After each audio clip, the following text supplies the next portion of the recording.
Hi everybody, welcome. I'm Nicole Gurran, Professor of Urban and Regional Planning at the Sydney School of Architecture, Design and Planning here at the University of Sydney, and I'm also the Director of the Henry Halloran Research Trust. But before we begin tonight's events, I'd actually like to hand over to Rowena Welsh-Jarrett to give the welcome to country. And just noting that Rowena is a committee member of the Aboriginal Cultural Heritage Advisory Committee for the New South Wales Department of Planning and Environment. She's the Director of Cultural Heritage at the Billa Group, and she's also Senior Heritage Officer with the Metropolitan Local Aboriginal Land Council. Thank you so much, Rowena.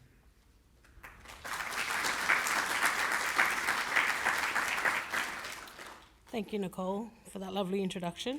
It's always very humbling hearing how much I do. Often leaves me wondering how I also have time to raise my 4 children. So, Ngambri, which is hello and welcome in my Dharawal language. My name is Rowena Welsh-Jarrett, as I was introduced, and I am conducting the Welcome to Country for you all today. I would like to begin this cultural process by acknowledging our elders past, our elders present, the elders who come before us, the elders who role modelled self-determination, cultural strength and pride. Acknowledge our ancestors and also extend a warm acknowledgement to all Aboriginal and Torres Strait Islander people present here tonight. I was born on Gadigal land and I am a descendant of multiple Sydney coastal clan groups. My maternal grandmother is a Timbri, and like many other coastal Sydney families, I come from an unbroken line of Kuris, born here in Sydney, pre-Cook. Traditionally, my people moved about, following fishing seasons in this very harbour, its surrounding rivers, and travelling as far south as Wreck Bay, never taking more than we needed from our lands and our waterways. Our cultural and environmental knowledge and innovation has shaped and informed many primary industries here in this city. My people still continue to live on country, out at La Perouse, here in Redfern and surrounding areas. We continue to work in various sectors and roles, caring for our traditional lands and waterways, and proudly continuing to practice our culture. Much like today, traditionally many nations gathered around the coastal Sydney area because of its great significance and abundance of natural resources, also to ensure that cultural knowledge, practices and laws were passed on, the very laws and customs of this land. Often moving around amongst our Sydney people and surrounding areas, we would follow customs such as being welcomed onto country by neighbouring nations or nations whose country we would pass through for reasons such as burial, marriage, trade. This traditional custom was carried out to acknowledge the ancestors, the people of the land past and present, acknowledge their customs and their laws, and to respectfully adhere to those customs and those laws whilst on country. In turn, this ensured your safe passage through country.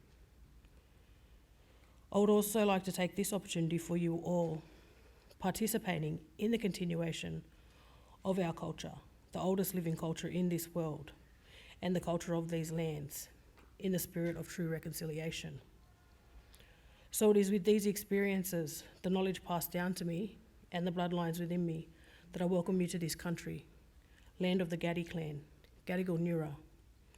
This land is, always was, and always will be Aboriginal land. Thank you and enjoy.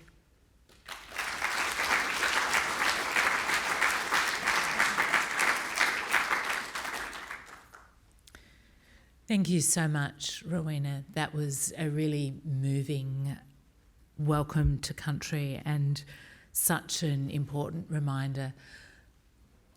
I too acknowledge that we are here today on the beautiful unceded Gadigal land of the Eora Nation, on whose country the University of Sydney's campuses stand, and I pay my respects to elders past, present and emerging, and I extend those respects to any Aboriginal people who are here in the room today. And I would also like to note and announce that this afternoon the School of Architecture, Design and Planning passed a resolution, a statement in support of the voice to Parliament, as I know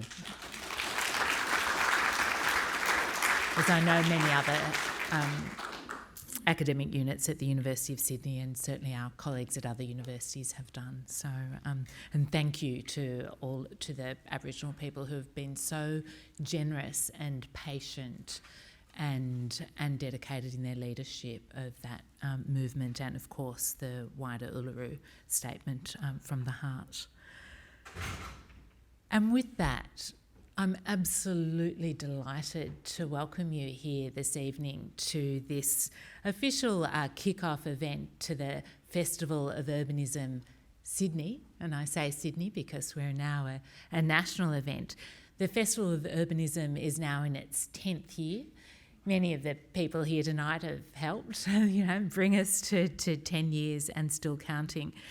The Festival of Urbanism is actually all about bringing people together to contest ideas and assumptions about cities, about regions and places, and how we plan for and take care of those places through evidence, research, informed dialogue, and our extraordinary program of public events with speakers from politics, media, research, government, industry and community, and of course engagement with our illustrious audience, and I can see many of you here tonight. So tonight's official launch event with the Denis Winston Memorial Lecture to be delivered by Dr Robert Stokes and followed by a panel of thought leaders is the perfect way to kick off our Festival of Urbanism in Sydney. In keeping with the theme of contested urbanism this year, it's very fitting, I think, that the keynote address is being delivered by Rob Stokes, who I dare say is someone who has found himself at the centre of some of the greatest contests over planning and development in New South Wales. Certainly the ones that I know about. There may be many others as well. I'm going to hand over in a moment to our Acting Dean of Architecture, Design and Planning to introduce Rob, though I'm sure to you here tonight he needs no introduction. But first, let me tell you about this evening. We're going to run it a little bit like the ABC Insiders show, in as much as we'll have an address by our politician, in this case a reformed politician, before we move to our panel of expert insiders. And tonight's insiders are Dylan Combermary, who is the Principal Architect at Government Architect New South Wales. He's got over 25 years of experience in architectural practice. He's taught and lectured globally on the hidden value of Indigenous knowledge and how it can influence better outcomes for the built environment. Our second insider is, of course, Davina Rooney, who's the CEO of the Green Building Council of Australia. And, of course, Davina is a very senior property professional who's had a broad range of sustainability experience, from environmental projects as well as through her work for non-profit boards and community development work overseas. And lastly, but certainly not least, Michelle Kramer, Future Communities Leader Australia at GHD. Michelle is an architect, urban designer, author, planner, urban development leader with experience across the public and private sectors. She's worked on Barangaroo and Sydney Olympic Park for the 2000 Olympics, amongst other significant projects. So after we hear from Rob, I'm going to have a chat with them, and then we'll open the conversation up to you, the audience, drawing on the questions that many of you have already sent in. And so that's going to be a bit of the Q&A style of our evening. And then at the end, of course, we're going to invite you to continue the conversation with us outside. But now let me invite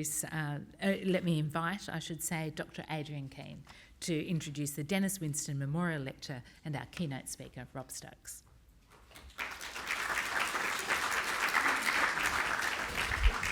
Thank you, Nicole. Good evening, everybody. I too would like to acknowledge that I'm on Gadi land, and I pay my respects to their elders past, present and emerging, and to thank Rowena for that very generous welcome. That was really terrific. Contest. Well, I'd like to start with saying that, planning laws sometimes bring around good things. We'll start with that, because in 1945 the New South Wales government brought out a whole raft of these planning laws which we needed more planners. And the response to that was that the University of Sydney decided it should get its act together and actually put together a postgraduate degree in planning. So as that happened, one of the things that bring us together tonight was this brought about Denis Winston coming to Sydney and becoming the first chair of planning at the university.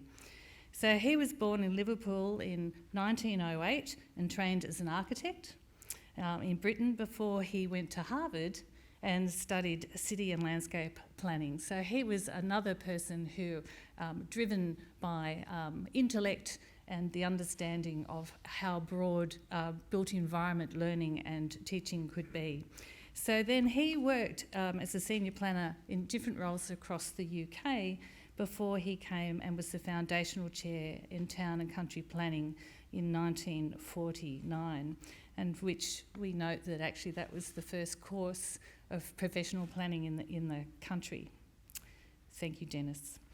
So he was all about breaking down divisions between town and gown, and he was influential advising government, and I think that is a role that planning academics, university academics still do across the country, particularly out of our school.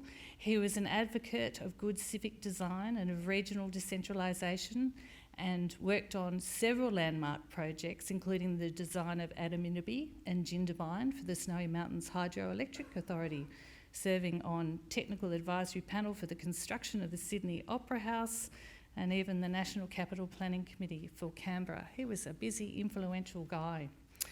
So under his leadership, the Masters in Town and Country Planning and then a PhD qualification was introduced at the university. So his legacy was across planning scholarship and practice in New South Wales, and that is what is being recognised by the memorial lecture.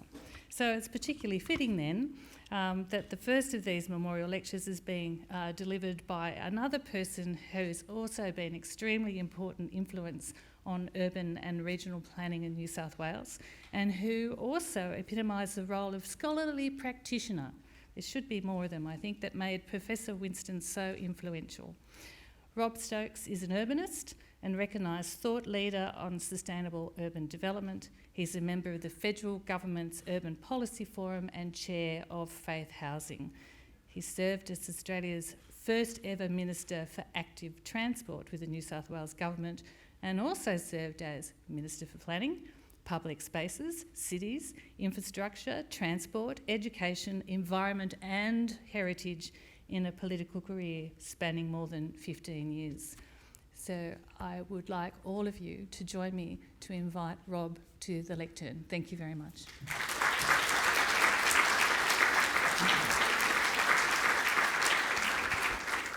Thank you for that very gracious welcome. I want to start my comments this evening too with some acknowledgements. The first and most important is to acknowledge the traditional custodians of the land on which we meet, the Gadigal people of the Eora Nation, to pay my respects to elders past, present and emerging, and to extend those respects to Aboriginal people who are here with us.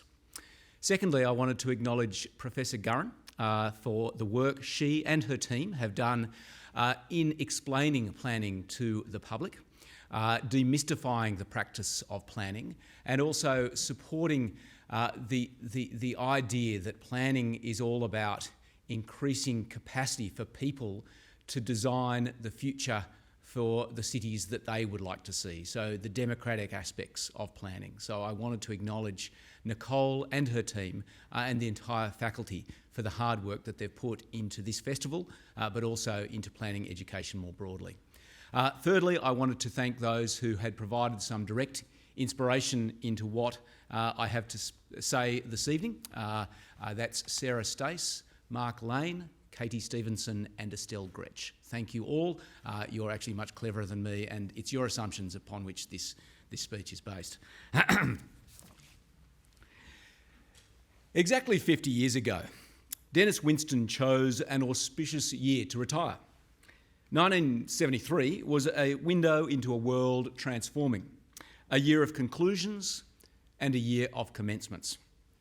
As Denis bid farewell to his professional life, the Sydney Opera House opened to the public. An architectural marvel, its shimmering sails became a symbol of hope and artistry, embodying the spirit of new beginnings. But as the grandeur of the Opera House captivated many, the US concluded its prolonged military intervention in Vietnam.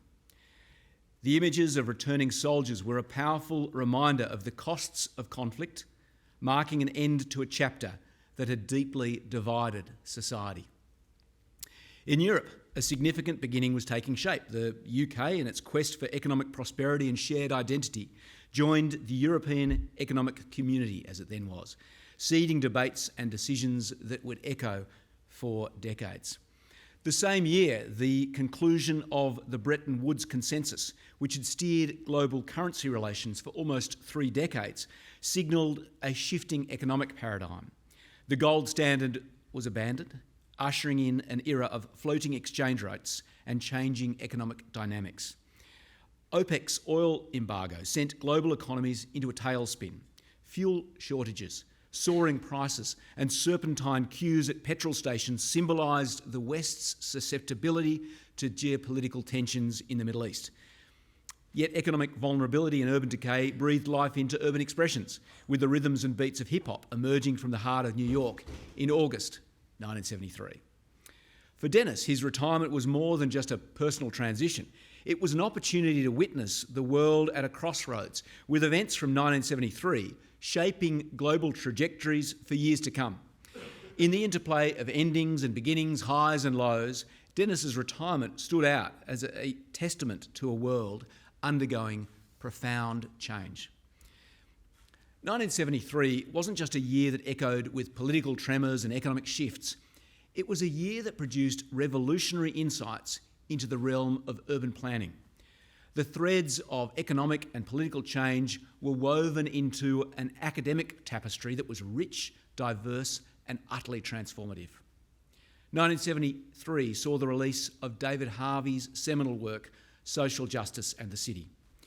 Reflecting on the contemporary crises in capitalism, Harvey observed the conventional paradigms of urban planning as superficial, overlooking the intricate economic forces that sculpt the contours of our cities. He asserted that social injustices are produced and reproduced through spatial arrangements, and he rejected the orthodoxy that technocratic and managerialist approaches could effectively solve urban problems. Harvey was not alone in this intellectual revolt.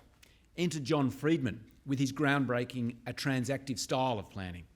Rejecting the top-down, almost autocratic models that had long dominated the field, Friedman championed a more inclusive, adaptive approach. He envisaged planners not as overlords, but as partners, engaged in a symbiotic relationship with communities, bound together by mutual respect and co-learning. Again in 1973, another influential paper was published by Alan Grabeau and Alan Heskin, who voiced concerns akin to Harvey and Friedman. They criticised the cold, detached technocratic planning which relied on quantitative methodologies at the expense of qualitative insights, local knowledge and participatory processes. Their clarion call was clear. Planning ought to be a beacon of social justice, aware of power dynamics and advocating for the unheard. Not to be outdone, Andreas Faludi also released his seminal work on planning theory in 1973. Faludi challenged the prevailing orthodoxy of rational or blueprint planning, arguing that our world, in all its beautiful complexity, couldn't be planned through a scientific approach. He saw planning as an art as much as a science, a dynamic interplay of negotiation, dialogue, and an acknowledgement of the subjectivity we all bring to the table. Again in 1973, C.S. Buzz Hollings introduced his concept of resilience. Whilst conceived in the context of ecological systems, it had profound consequence for understanding the urban crises of the early 1970s. Instead of viewing our cities as entities craving stability, always looking to bounce back to a familiar equilibrium after a setback, resilience thinking urged us to see cities as dynamic, adaptive organisms with the innate ability to evolve, to change, to grow, even in the face of adversity. And of specific importance to my topic this evening, 1973 was also the year that Horst Rittel and Melvin Webber introduced the concept of wicked problems. Think of the challenges that 1973 so vividly threw into the spotlight. According to Rittel and Webber, these challenges, or wicked problems as they styled them, were human-made conundrums. They couldn't be neatly packaged or clearly defined.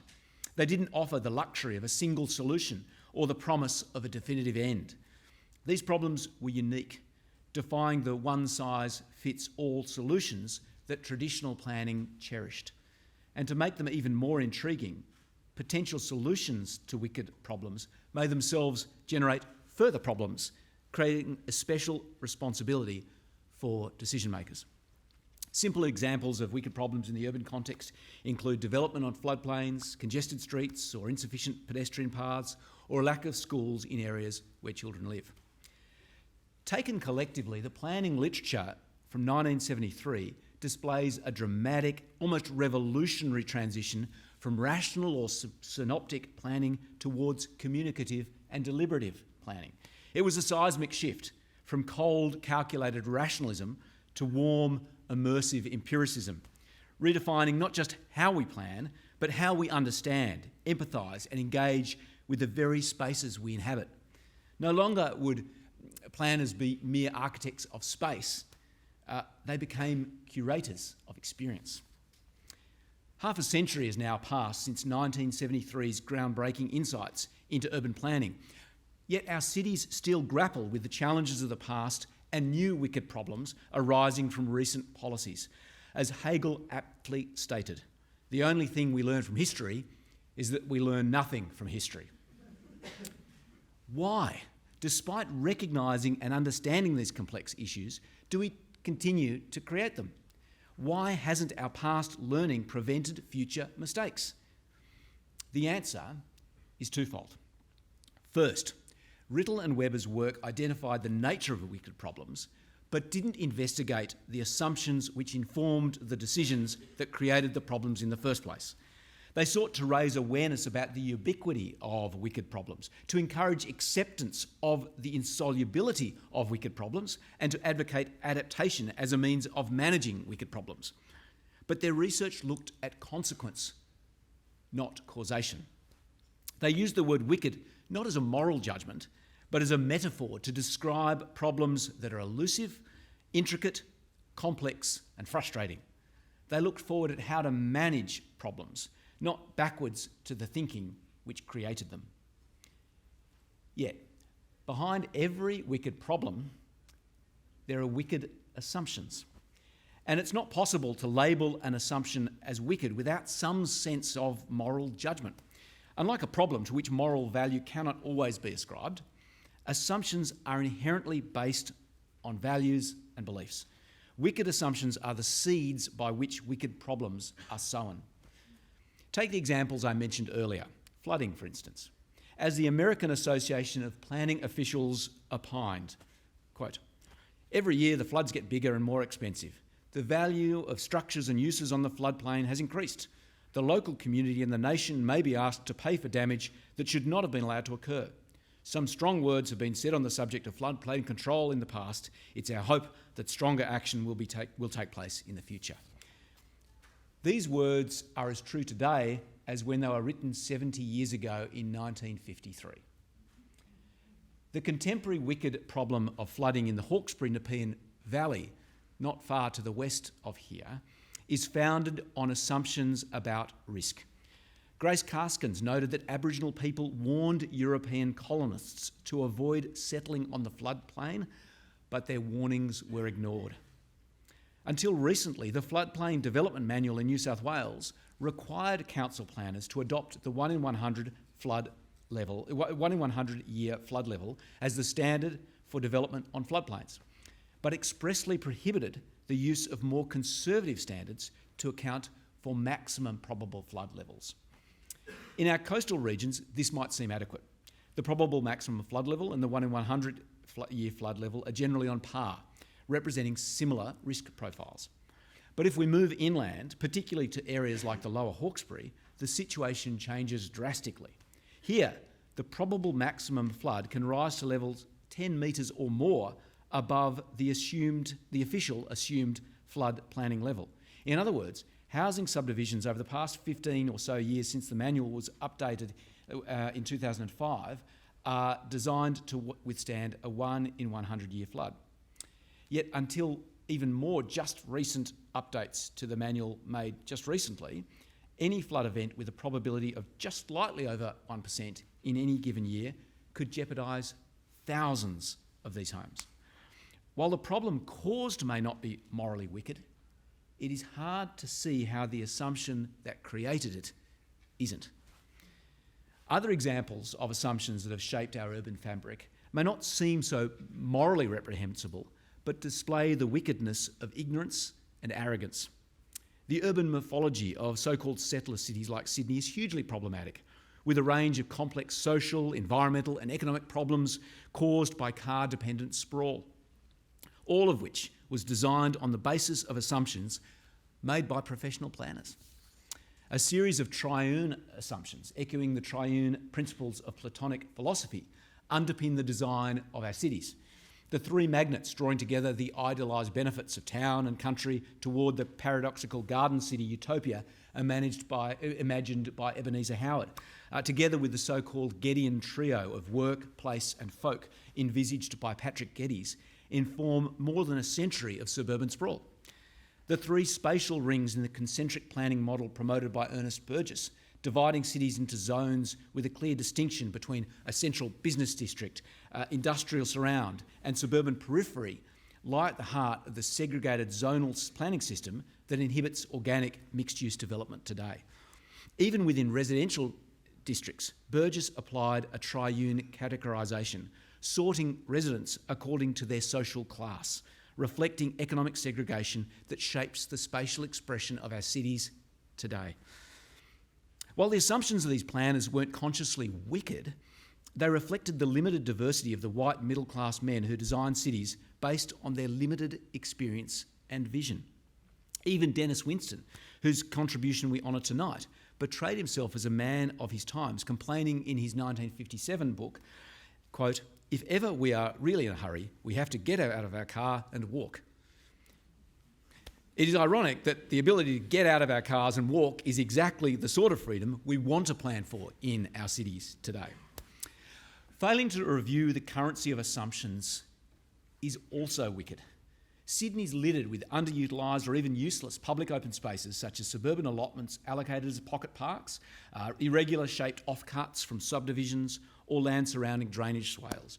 While some of these spaces have been rediscovered as cherished community gardens or places of quiet sanctuary, many more are better characterised as handy places to store shopping trolleys or burned out vehicles. Yet all of these parks were planned. The general open space standard often applied by Australian local government is based on assumptions, standards and hierarchies designed 100 years ago. For example, the Universal Open Space Standard adopted from the United Kingdom was based on the assumption in 1928 that for every 1,000 people, 500 people were below the age of 40. Of these, it was assumed anyone over the age of 40 clearly didn't need open space. Of these, it was assumed that 150 would either not want to play sport or use a public space, or would be unable to do so because of infirmity. A further 150 would use school facilities, and the remaining 200 people in every 1,000 would need to be catered for. A further assumption that shapes our existing parks and playgrounds that we drive past or walk past or ride past every day is that, according to an Australian planning text from the 1950s, quote, "A fully developed playground should provide for the segregation of the children according to age groups, and except for the youngest, there should be sex segregation as well." So when you're passing a forlorn, dusty park and wondering why it is there, The answer is rooted in assumptions made decades ago and continents away, a relic of bygone thinking. I recall early in my tenure as Planning Minister having the opportunity to interview Henry Wardlaw, an eminent Australian planner in the 60s and 70s. As he extolled the virtues of blueprint planning, I asked him to explain why arterial roads were so clogged with traffic. Surely they'd got their traffic projections wrong. No, he replied with confected umbrage. Our projections were right. It was our assumptions that were wrong. The roads perform exactly as we projected on the basis of traffic modelling from the 1960s. The only problem was we assumed women would be raising children at home, not using the roads to commute to work.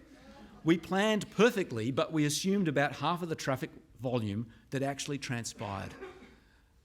So there you have it. Even the best laid plans, if based on outdated or misguided assumptions, can generate wicked problems.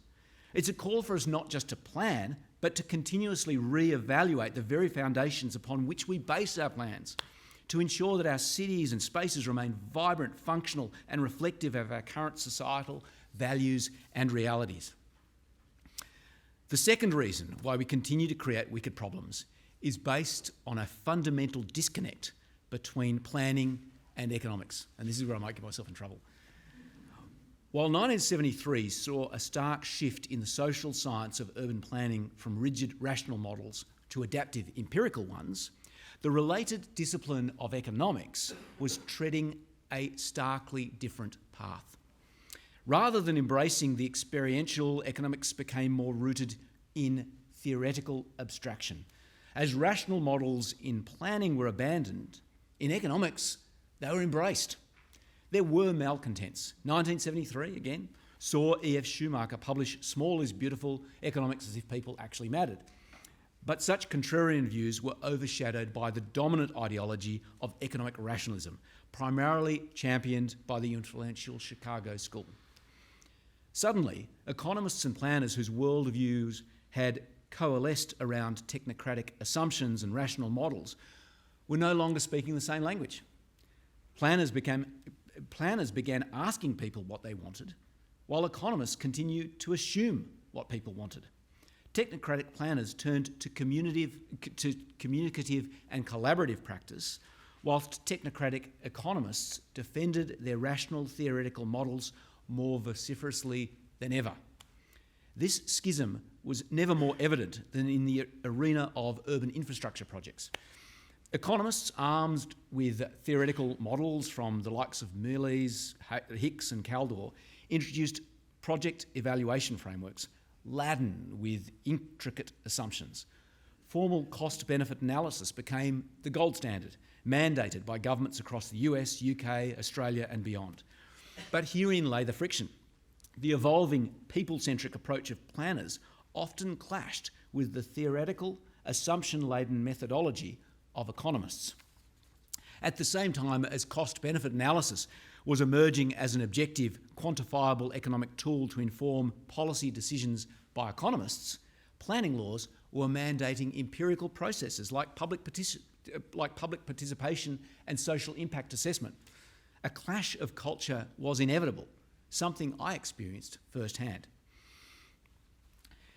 Executive government makes decisions through the central committees of cabinet, the most powerful of which is the Expenditure Review Committee, or ERC. The ERC makes investment decisions about major urban infrastructure proposals, most of which are large-scale transport projects. Each project is supported by a detailed cost-benefit analysis, underpinned by a comparison of alternatives and informed by a complex series of assumptions, including the rate at which future costs and benefits of the project should be discounted, impacts on consumer choice, such as shifts in preferred transport mode or impacts on travel demand, and wider economic benefits, such as development opportunities and land value uplift generated by investment in the project. Once this confidential, rational economic assessment is used to determine the viability of a project, it undergoes a public and participatory planning assessment of whether it should proceed. Here's the paradox. Rational economic assumptions have already been used to determine the costs and benefits of the project. Providing empirical opportunities for the public to actually ask rather than assume their choices and willingness to accept urban change will almost always alter the relative costs and benefits of the project, with costs almost always rising and benefits almost always found to be overstated. Antipathy and frustration are inevitable, with an almost visceral outrage that planners, let alone the community, would dare to challenge assumptions in rational economic models. I learned this reality when I stepped in as Planning Minister to save some heritage homes earmarked for demolition as part of the WestConnex project, since their removal was not necessary to enable construction of the tunnels.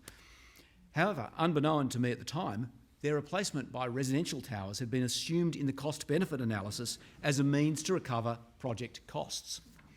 On another occasion, I was asked to undertake urban renewal rezonings around planned metro stations, which involved granting very generous development rights to the metro entity. An uplift was entirely justified on the basis of increased infrastructure capacity and analysis of community feedback and benefits. I was initially surprised then when the proponents seemed disappointed with the significant increase in development potential provided by the rezoning. Yet I later discovered the rights granted were nowhere near the heroic scale of redevelopment assumed in the cost-benefit analysis that informed the investment decision for the project in the first place. History teaches that more often than not, Treasury officials win such battles between the rational and the empirical, with the assumed generally prevailing over the asked. Cowed, planners sought refuge in rational and quantifiable models of their own, like biodiversity offset calculators, building sustainability calculators, and standardised accessible development codes. The allure of these tools lay in their promise of objectivity and clarity. However, as with any model, they're only as accurate as the assumptions that feed into them. Put garbage in, and garbage comes out. Feed in unjust or biased assumptions, and the models will generate unjust or biased outcomes. Ironically, using rational scientific models like codes and calculators has not ingratiated planners with economists. Instead, the discrepancies in results from these assumption-based tools have deepened economists' reservations about the efficacy of the planning profession altogether. In conclusion, we can only help our cities to escape the consequences of future wicked problems if they're not caused in the first place. To do so, we must constantly challenge and criticise the assumptions that underpin the models we use to help guide the decisions we take. The dawn of artificial intelligence magnifies this imperative. As we delegate more decision-making to machines, the foundation upon which these machines operate, their guiding assumptions, become paramount. Diversity is our safeguard against the pitfalls of wicked assumptions. Varied perspectives ensure that we don't fall into the trap of echo chambers, reinforcing our preconceived notions, which all of us have. To avoid wicked assumptions, we need humility, to recognise that all of our assumptions are based on fallibility and frailty, and that making assumptions or relying on existing assumptions does not absolve us of the duty to exercise discretion where an assumption left unchallenged will generate a wicked consequence. To this end, assumptions must not be allowed to atrophy into accepted wisdom. Urban myths are not just rooted in the folklore of cities. There are real urban myths too. Those assumptions, although false, which inform decisions which devalue the experience of urban life for generations. Maybe unchallenged assumptions drive faster decisions, but not necessarily better ones. As Winston put it, I should get that right, as Denis Winston put it, our ways of government are being compared to more rigorous ways of getting things done. Other countries are undoubtedly getting things done more quickly, but we still think our ways are best because we retain a greater degree of social, economic and political freedom. But the greater the freedom, the greater the responsibility. We reap what we sow. To prevent more wicked problems from emerging, we must weed out the wicked assumptions upon which these problems germinate. It's our shared responsibility to identify the wicked assumptions that distort equity and justice in our city, and call them out.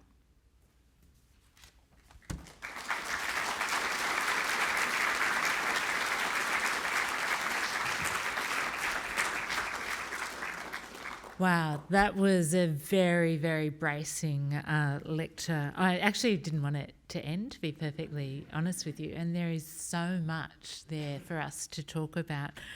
I started to actually write down some of the slaying that you were doing there, Rob. You started off slaying white middle-class men, then pocket parks, the backyard, I think, got a slang. Economics, CVA. I particularly loved the way that you explained pitting together, economic rationalism with public participation in planning and why it's not working. I mean, that's going to give us so much to chew about. And then I think you ended up with the challenge around the speed of decision making. I'm going to give you a free pass for now. We're going to call up our panel of insiders and we're going to get them to talk through some assumptions that they want to put on the table and they want to challenge. But I will get you to come up and sit with us, Rob, because we've got some questions for you too at the end of that discussion. So can I call up the panel? I almost feel as though we should give you all an opportunity to give a reaction to that very bracing, very stimulating talk, but we're going to hold it for now. And I'm actually going to ask you, Dylan, the first question, if I may.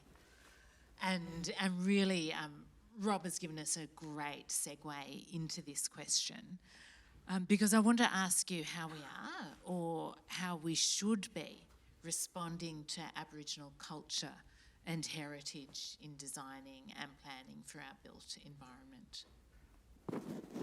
Just testing my speaker. I've got a soft voice, so apologies, people up the back. Look, I've been obviously living this space for a very long time, and within my career for a number of years, I think what I can share with you is that we need to be better guided by Aboriginal community rather than taking the standard approach of, the consultation or the engagement process, which is very transactional. Relationship building and collaboration is a real key to that. And the way that we speak about that is also really important. And I've actually done quite a bit of thinking and talking about the use of language, how important that is in terms of the way we think about things. So to be guided truly by Aboriginal people means you need to be in a relationship equally, hopefully, and at the highest places of decision making to do with the built environment.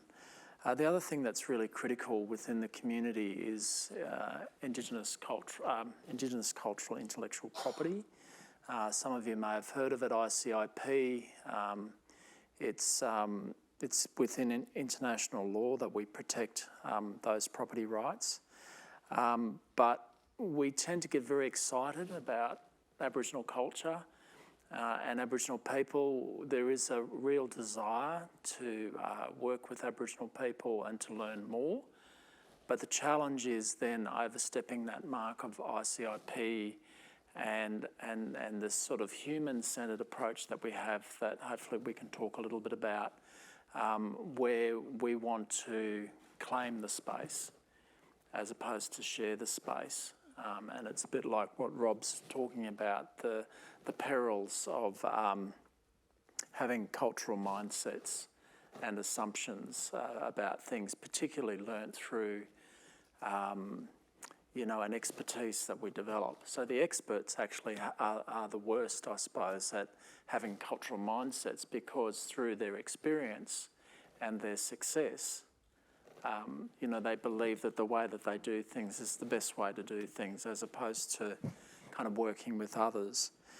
The other thing that's happening within the community is a lack of spatial design expertise.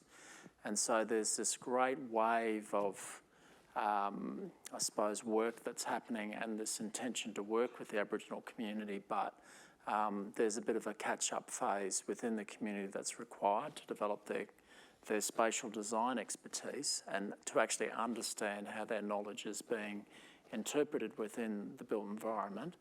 And the other side of that is government and industry developing their cultural awareness or cultural competency to actually understand, you know, what does permission mean? What does the cultural authority mean to then use that knowledge within the design of the built environment? And then finally, you know, with this very limited and valuable resource within the community, this knowledge, I think we need to better prioritise with them, in agreement with Aboriginal community, the work that's most critical. So, you know, actually share with the community the really key projects happening within a region that they have responsibility to care for, and actually target the projects that are have most critical impact on the country that they have that responsibility for. Because what's happening is that there's being spread from pillar to post on every single school, every single high rise, every single kind of project that's happening. There's too much work for them to cover. So we need to prioritise the work that is most critical for them and for country. And then with that, this idea of returning community back to country so that they can continue their living cultural practices. So it's more than just a mural, it's more than just a cultural narrative interpreted within the built environment.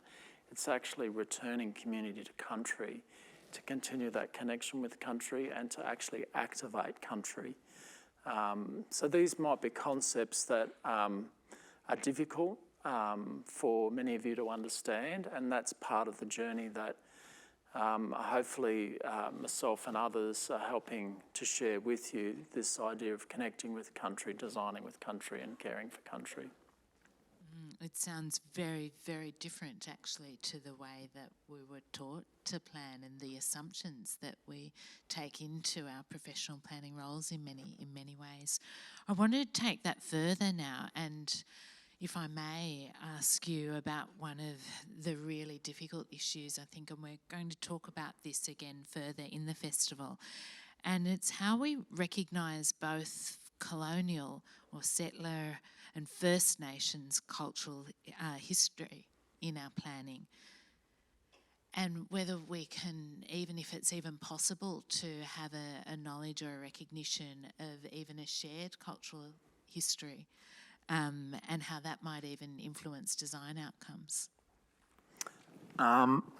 Where do you go with that one? So I think what pops into mind is Uncle Bruce Pascoe's book, Dark Emu, this idea, again, with the cultural mindset of actually not being able to see what's actually in front of you.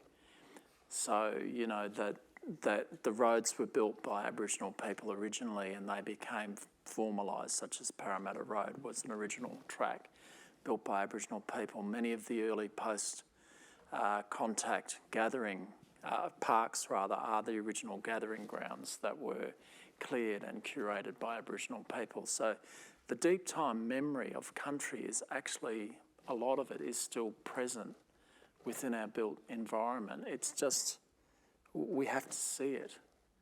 And the interesting thing is that there is actually correlations between that deep time purpose of country and what it is today. So many of the ceremonial grounds are still ceremonial grounds, such as the MCG, which was originally a men's gathering ground. And it sounds a bit cheeky that there's this sort of association with a sporting event, but there is this deep time connection between a ritual that was originally conducted on those grounds and still is. And same with health facilities. Often the very old health facilities are located close by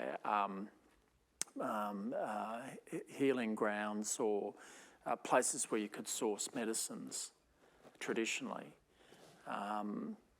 Same with women's places. The female factory that's out at Parramatta has a very important women's birthing site. So this association between women gathering for women's business, there was, albeit sort of not such a great purpose that unfolded, but women sort of still connected to that place. And it goes on and on. I think the idea of a shared history within our built environment, the opportunity is there. We often see one separate from the other. There's this idea that we celebrate very well our colonial history, less so our Aboriginal history, but we think of them as separate. And they are distinct.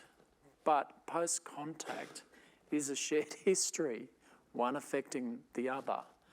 And an example of it is there was a precinct that was planned in Western Sydney that had a scar tree, or a series of scar trees actually, close by a creek. And the arborist, the white arborist who did the study on the scar tree, actually only identified one of 4. And the other 3 were associated with the tree that he had recognised as a scar tree, but didn't understand that the other trees were practice trees. So it was actually an education place. So novice cutters were practising on trees to learn the skill of an expert cutter. So it's this incredible, these incredible artefacts that are still within our landscape that we don't fully understand how we can actually incorporate those within the development of our cities and our towns. And more than that, the association with those trees and the creek.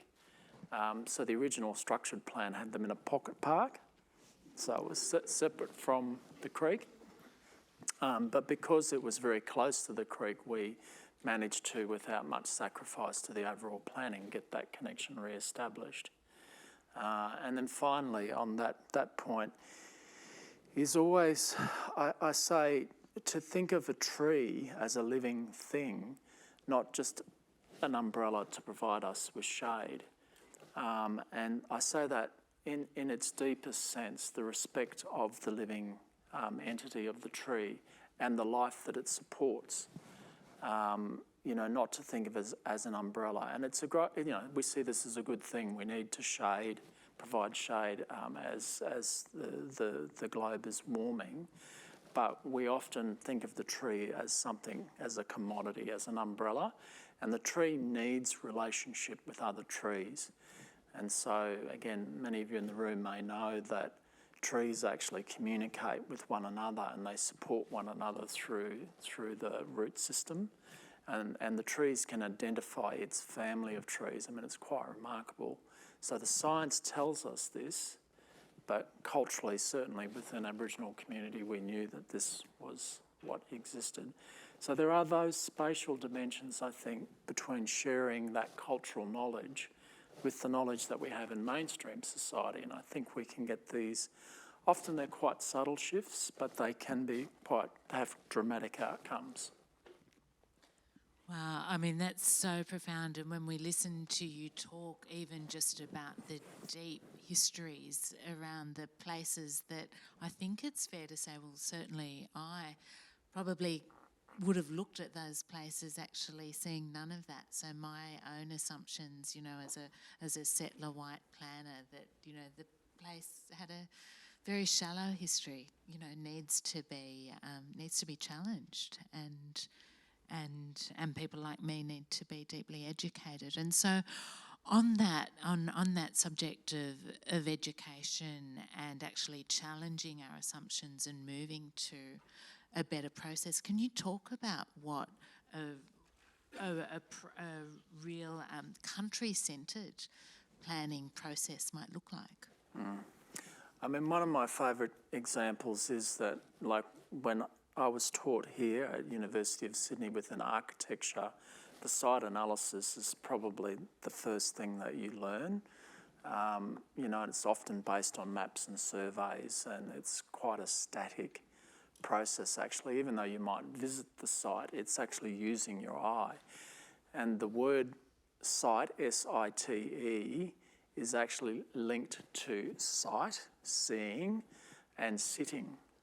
So it only uses really at its core the one sense of seeing. So what I then encourage people to do with the site analysis, if you take the site as I've just described it, the analysis is actually unpacking a complex problem into smaller bits. And we were taught this too, to delaminate the complex problem into the layers. And I think the problem that occurs there, it sometimes doesn't get kind of relaminated in the way that it once was as a whole thing. And that's not difficult from an Aboriginal worldview, to see the complex problem as a whole. So those two things, the site and the analysis put together, I think is very limiting. Whereas walking country, some of you may have heard of that term, walking is fundamentally how humans learn. So within the brain, the back of the brain and the vestibular system work together to triangulate spatial information that we learn from. And the brain sends that content to the front of the brain where problem solving occurs, and it then fires up memory retention. So Aboriginal people have known this for time immemorial. So the walking country and the singing country and the great journeys that we still undertake is this process of teaching younger people, about their country and the relationships with country, but also reinforces the knowledge, this vast knowledge that's held within the singular brain, but also within the collective community. So walking country, connects with all the senses: listening, smelling, touching, sort of almost sixth sensing, as well as the seeing, and this idea that fundamentally humans learn by walking. Right. That's something for us to take on board. Planning students of tomorrow, your education's going to start to look different. I'm going to tear myself away from this line of conversation, but we will be bringing Dylan back into the conversation in a moment. I'm going to shift over to you, Davina, and no one is safe in tonight's conversation. Well, we're all safe, but none of our assumptions are safe, and none of our sort of comfortable practices are safe. And so I'm going to ask you, as the representative of the built environment industry, how that industry needs to change to bring about more sustainable places and practices. Well, I think we've heard here tonight about wicked assumptions, and let's look at a couple of them. We've got climate change, we've got, biodiversity crisis, we've got an affordability crisis. That's quite a trifecta of wicked assumptions. So I'm pretty willing to say almost everything's up for grabs. And I think one of the reasons we have to acknowledge this at the moment is, we often go through, to Rob's point, really long processes, and it's got every buzzword that you could possibly think of: sustainable, cultural, this, that. And then somehow or other the outcome doesn't meet the heartbeat of the community. And so I think we've got to start redesigning things to meet and match what the heartbeat of that community wants. And what do they want? They want, things that are set up that are livable. They would like things that are healthier for themselves, their family, the planet. And, to Dylan's point, we've actually got quite a lot of science that underpins these things. If we're talking about a net zero future, we're talking about highly efficient buildings powered by renewables that are fossil fuel free. None of this is a revelation. We've actually got the technology to do it. And, we have to shift from a paradigm where we do one or two of these and we give them gorgeous awards to doing them everywhere all the time.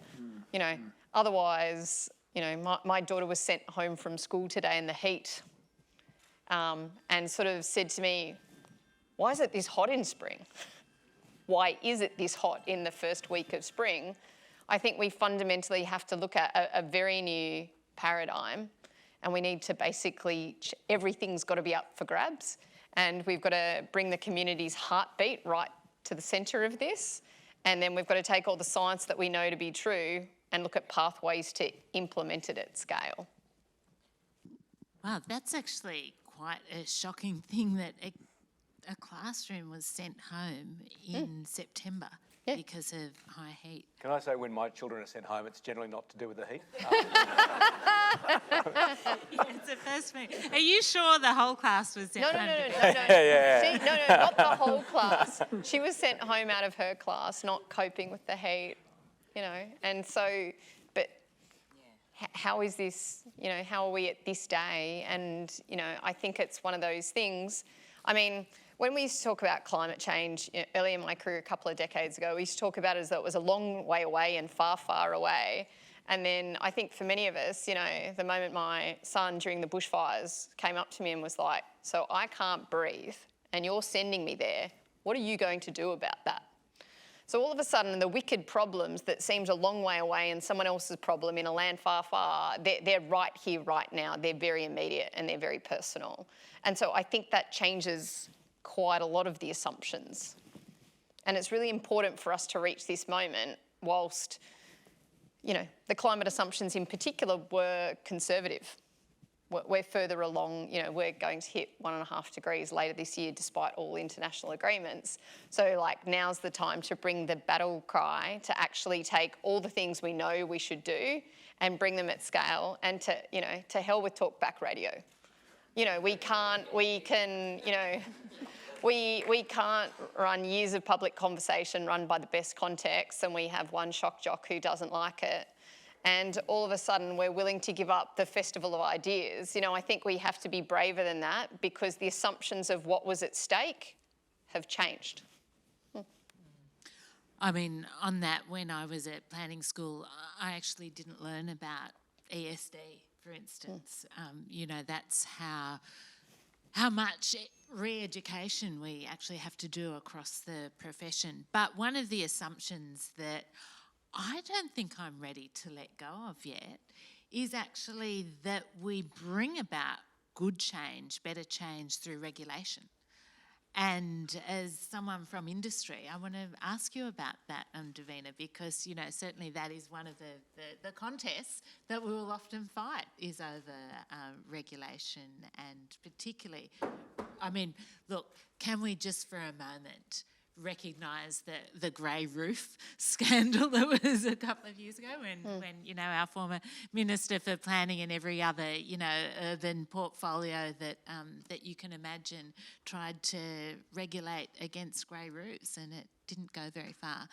But to the broader point, Davina, what would you say? You know, is it a matter that we can get more sustainable places and practices through regulation? So this question of what does industry do, what does government do? I think we have to look at the role of some of leading industry. There's a real opportunity to use voluntary practice and lift industry up and make space for sensible regulation underneath it. If someone hasn't done it, if someone hasn't delivered it at scale, you know, I was discussing the trajectories for buildings, what the built environment could look like. And I was actually able to say to the team who are writing these trajectories for Australia, would you like to come to a building that we did a couple of years ago that has all of these principles in it and embedded? So there's this real role for lifting up and then making that space. And it's got to be a partnership because regulation's a blunt instrument. It's really nice if you've tried and done it in a community or with our leading councils and done a number of these before we apply them to the whole nation. Because we've heard earlier tonight, assumptions are often wrong. So it's really nice to have a pilot project, have a go, and a real opportunity of when we come together with the shared vision is that we actually have that opportunity to co-design together.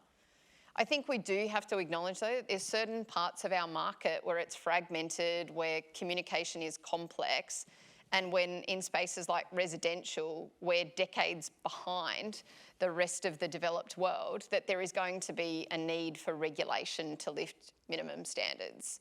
When I sit with German politicians, they talk about the need to double glaze pigsties. When I sit on a social housing board and look at design briefs, sometimes for our most vulnerable, we're not always looking at that same standard of design. And we really need to step back and ask ourselves about what equity looks like in that construct and does that match the heartbeat of the community that we want to talk about? Thanks, Davina. Yeah, there's a real false binary, I think, that we fall into in Australia, isn't it? That somehow we can't afford sustainable design. But when, we previously assumed, another false assumption, we assumed that 5% of people were uncomfortable in their houses. Outside of the World Health Organisation temperature ranges, over 50% of Australian homes are outside that range, and with research linked on Friday, it can be up to 70% of homes when we focus on winter only. So there's, our assumption that weather's pretty okay most of the year round. You wear a jumper for a couple of weeks in winter.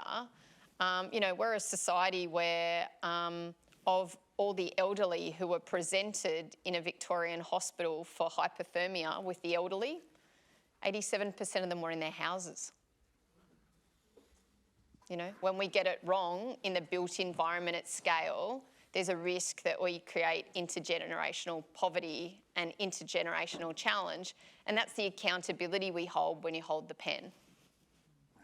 Well, we're going to try and lift the tone now because we have on our panel someone who has the most absolutely incredible job title. It's future communities of some kind. It just sounds fantastic.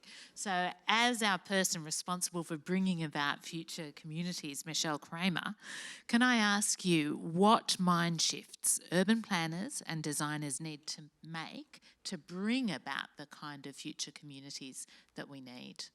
Thanks, Nicole. I'm hoping this is working. I've been doing a lot of listening to this point. The first thing is to put down the pencil, I think. There we go. For me, mindset is entirely tied to zeitgeist. And we are at another moment in time, like the other moments in time, 1973. 1950 something else. And that's so important to actually stop for a minute and think about what that means for us at this moment in time. When I was studying my Masters of Architecture in Urban Design, the world hit this significant tipping point. And that was that we shifted, it was 1999, and we shifted from being primarily an agrarian society globally to being an urban society globally. And that was huge for us in school, talking about that as a significant shift. And now, we're on the verge. 2050, we're expected to be 70% of people in cities and urban centres.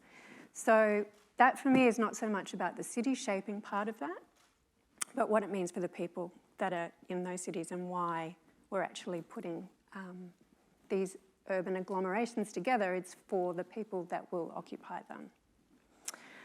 And that also then shifts to the human condition. So it's all about human rights, equitable housing, non-intergenerational poverty, energy transition, water security, all those good things that are actually about the people side, not about the planning or the economic side necessarily.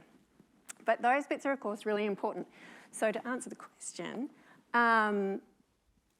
we are in this technological century, and we have at our fingertips these new ways of thinking and working, and we need to work out how to use technology, how to use artificial intelligence, regenerative design, generative design, data and analytics to help us out with the complex story, get the assumptions right, of course, or accept that they're not facts and that they should evolve as they go, so that we can spend the time actually thinking about the human side of the story and how we use those tools to actually build these places that make sense for the people that are in them.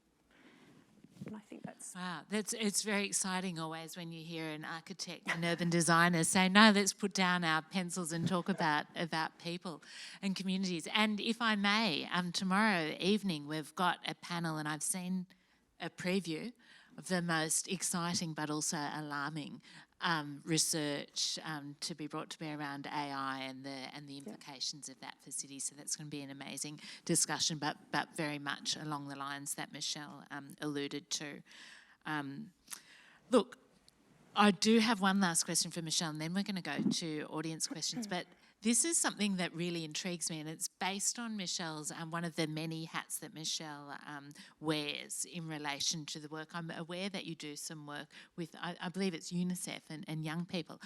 I want to know, and I'm also a mother of 4, and have thought a lot about how the city works and doesn't work actually, for my children.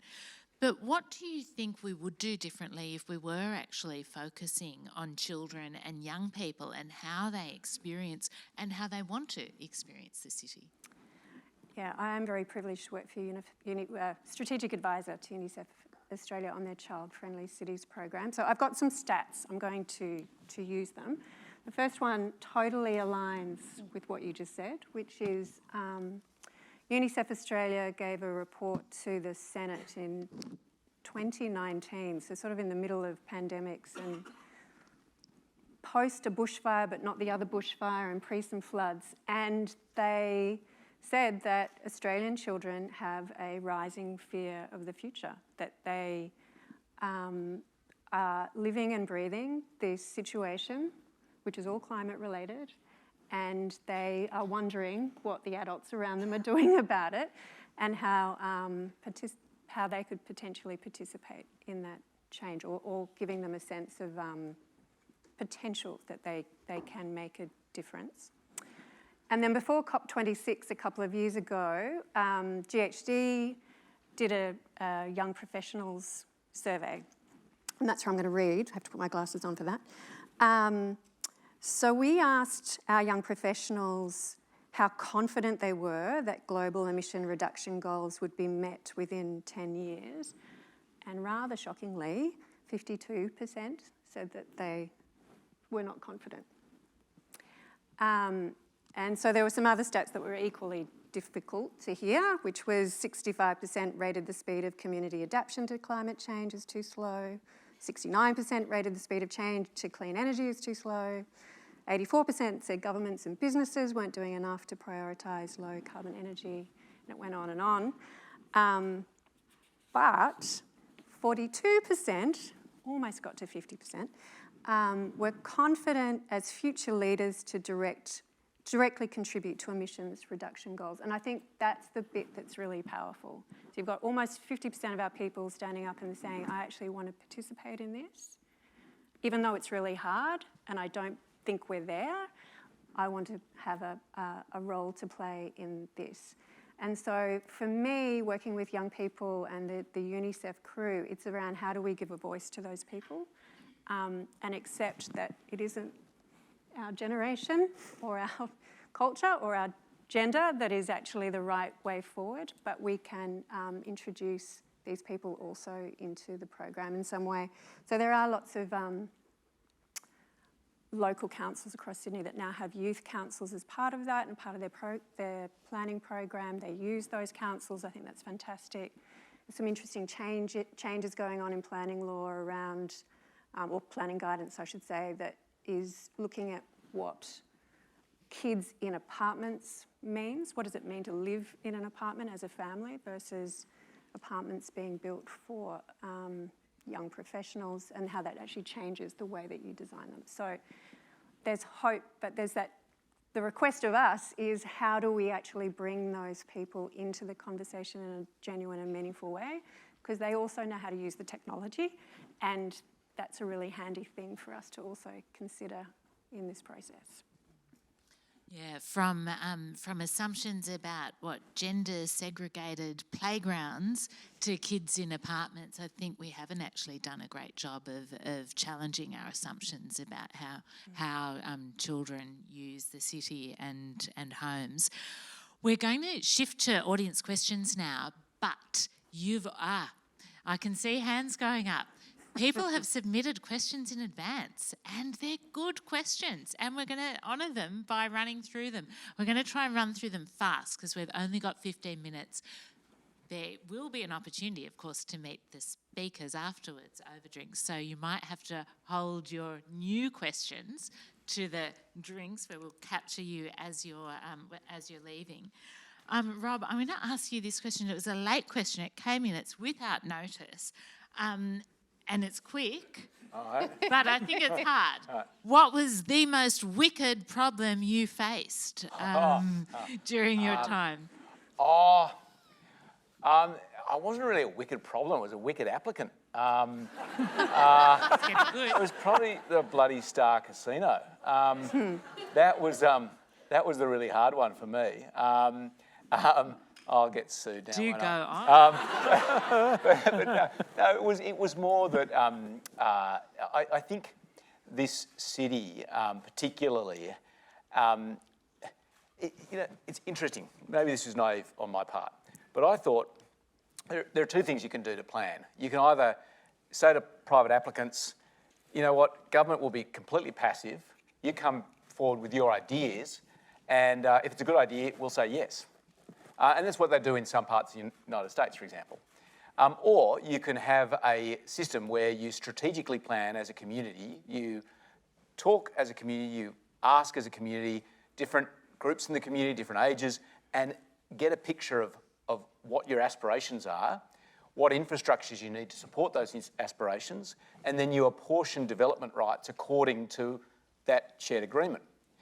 That's what we try to do, but the problem is we've got this counterculture that was often where applicants say, okay, that's where we start the negotiating. And the problem is, no, we've already apportioned all the rights. If you want to take more, that means someone else gets less. And then they'll often say, well, no, give them more as well. And then the whole place is a mess. So that is, we've got a cultural challenge and it's quite unique. You go to European cities or Asian cities and they just go, no, we've done the plan. If we say it's going to be 5 stories, if we say it's going to be 20 stories, it's going to be 5 stories, it's going to be 20 stories. There's no argument about that.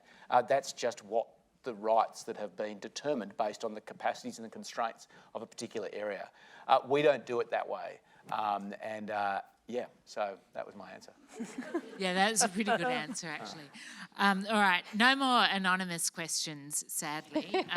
This one is from Sharon Veal, and really, I think we're going to have to throw it to you, Dylan, but you can give us a fast answer because it's a curly one. One of the wicked assumptions in planning is its silence on dispossession and its complicity with settler colonialism and capitalism. And I think Rob has just described that very well right then. So how can we reframe and decolonise planning theory and practice? Go. Oh my God. Decolonising has been sort of, around the tracks for a long time, and I think, in our prep I mentioned, oh my God, decolonising, I'm so sick of hearing that word. I understand what it's meant to be, but I don't know, I think it's more about actions than it is about the sort of labels. There's a thing called the cognitive triangle that we talk about in the framework we've just launched, Connecting with Country, and it's a way of changing your behaviour through the way of changing your thinking. And behavioural scientists therapists use this to help people who might be suffering from trauma, like to change the thinking will actually change your behaviour, or you might have a phobia to something, so you change the thinking. So that's the principle of it, and I think that's somewhat related to our discussion here, is that the key then is how do you change the thinking. So within the space that I'm working, it is around the cultural awareness, it's around the cultural immersion. It's actually touching on the heartstrings as well, because part of that triangle is feeling. And I think that's the part that often gets left out, particularly through Western sciences. You can't feel. It's all kind of, thinking stuff. And I just don't think we can change that thinking unless we tap into that feeling side. So hopefully, in a couple of weeks' time, that will happen if we can touch the heartstrings a bit more, and then the thinking might change and we'll get a result. Am I being too cryptic? No, that was a fantastic answer, actually, and so thank you so much, Sharon, for the question. And yeah, let's hope there's a yes. You're not being cryptic at all. Question for Davina from Patrick Harris. How can the current New South Wales planning system be improved to address climate change with particular emphasis on health and social equity? Well, thank you. I'll give a fun answer and then I'll give something more pragmatic in the middle. So the fun answer starts with the design and places set that Rob and I spent quite a bit of time on. Dylan. Yeah, and Dylan. In the background, It was a bit of a journey. However, I mean, it's really easy to point to the, some beautiful principles that were put in place of something we didn't quite get over the line, but we have to step back and acknowledge that a lot of those principles, the sustainable building set actually did get over the line, get in 1 October, first embodied carbon measurement in Australia for small buildings, big buildings, globally significant work, first net zero frameworks that we're expecting to see taken up nationally. Electrification at scale in big buildings. It hasn't been as publicised. So I think one of the things, and we talk about grey roof scandal, actually the new code that's embedded in basics doesn't actually let you have dark roofs either. So, I think we should pause and give a small amount of applause for the bravery of some of the audience. And, some of my fellow panellists, because, let's be honest, it was a bloodbath of a process. But this is what happens in a contest of ideas where we, you said it was this way, I say it's this way, and we smash it together and find a pathway in the middle. And this is going to be the disorderly decade. When was the best time to do things in this space? Hashtag. 30 years ago. When's the next best time? Right now. Unfortunately, we lost 30 years and we're trying to do it all at once, a little bit like my son and his term project when I get home. But, that's unfortunately where we are in policy. All these wicked ideas that were raised 50 years ago, we didn't quite address them then and we didn't quite catch them 30 years ago. So it's the decade of now. Okay. These last two questions are going to have to be really quick because Davina's got to get home and help her son with an assignment. What was it? Hashtag disorganised. Disorderly decade. Disorderly decade, that's right. Michelle, question from Dina Ridnor. Can you discuss the role of place-based design and discuss very quickly the role of place-based design? It's a very good segue from the last discussion, actually, to adapt or to implement alternatives to general, generic, historic planning assumptions. How do I do that quickly? And also, thanks, Dina, wherever you are. You were with me in class when we went from agrarian to urban, so it's kind of nice to get a question from you. Place-based is, of course, everything for an architect and an urban designer. And how do we get there is the key thing. I actually think it harks back to what you were talking about, Rob, of how the place itself is not the thing. It's actually the entire ecosystem of how you make that place work and how you bring together all the stakeholders that come together to make it successful. Because we can build things and they will be empty unless we actually layer up the correct curation of that. And that doesn't mean just the look of the place and the types of trees that we have. It also means the economic activity that is part of that and makes it sustainable and makes the place sticky and makes people want to come and linger in that location. So I think the answer to place-based is actually to go beyond place and actually collect all those different pieces that make up the real puzzle to make sure that we get these places as sticky and attractive that people want to be in. So much to talk about there. Second last question. This is from John Engler, and it's for you, Rob. Do we have too many people living in too few cities?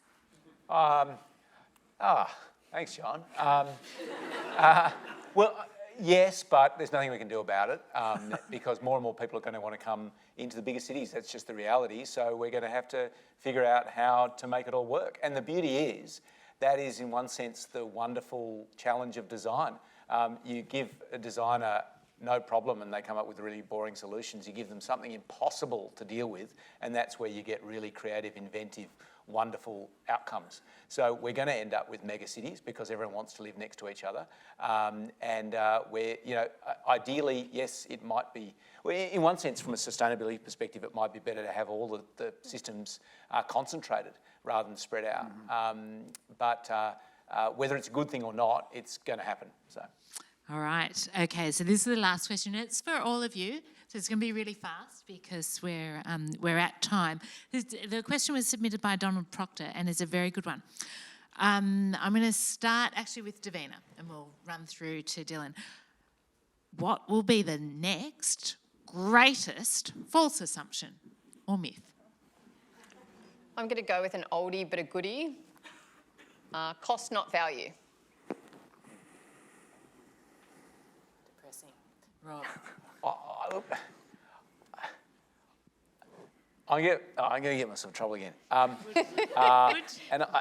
everyone's loving it. No. Where they're going to doubt my membership of my membership of the Liberal Party might now get rejected. But I think it might be private property. I think it might be conceptions of this idea, this notion that we have. We've separated a bit of land and it's on a piece of paper somewhere that's got a lot and a deposited plan number, and somehow that means that in 65,712 years it'll still be the same lot and DP number. It's just a fiction, it's an assumption. It's been productive up until this point. I think it's starting to be less productive than it used to be, and I think those notions of how we assume that real property is owned, I think they're going to come under increasing question.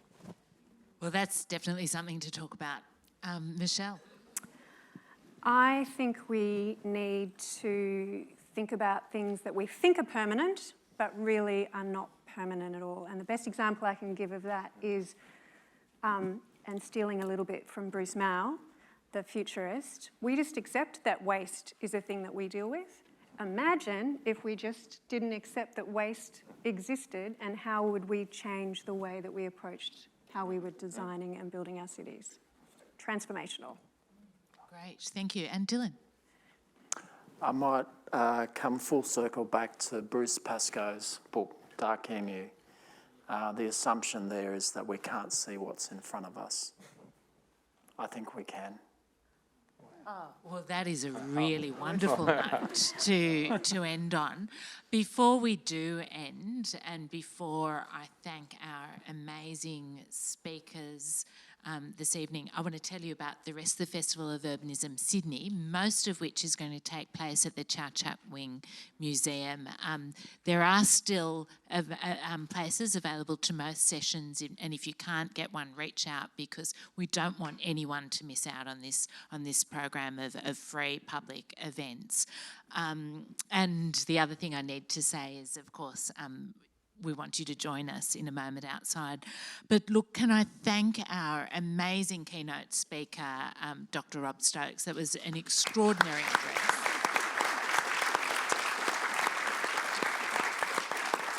And our absolutely fantastic panel. I mean, we've been absolutely privileged tonight. Thank you so much. And thank you to a wonderful audience. We'll see you outside.